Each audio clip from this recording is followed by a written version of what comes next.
প্রভুপাদ বলছেন যে ভক্তরা যখনই কোনো বিপদের সম্মুখীন হন তারা ভগবানকে স্মরণ করেন, ভগবানের আশ্রয় গ্রহণ করেন।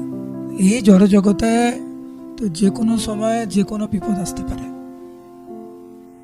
পদম পদম ইয়দ বিপদম ন তেষাম, প্রত্যেকটা পদক্ষেপ ভয়ঙ্কর বিপদ হতে পারে। ভক্তরা সর্বক্ষণ ভগবানকে স্মরণ করে। প্রাথমিক স্তরে যখন বিপদ হয় তখন ভগবানকে স্মরণ করে, যখন সুখে থাকে তখন এতটা ভগবানকে স্মরণ করে না। কিন্তু যারা ভালো ভক্ত সর্বাবস্থায় তারা ভগবানকে স্মরণ করেন।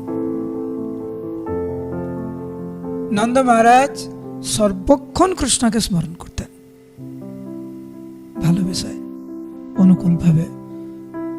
ব্রজবাসীদের অস্তিত্বের একমাত্র কারণ হচ্ছে কৃষ্ণকে সুরক্ষিত রাখা।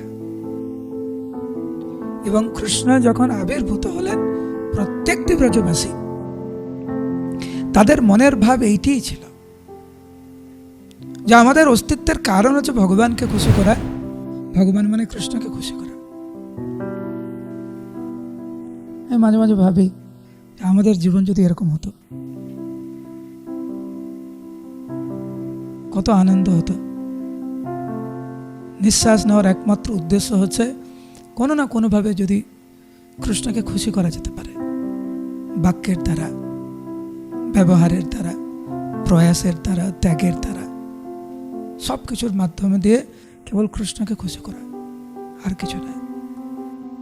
ওই রকম যদি আমাদের জীবনযাপন হতো তাহলে আমাদের এই জড়জগতের পরিবেশ পরিস্থিতি আমাদেরকে প্রভাবিত করতে পারতো না।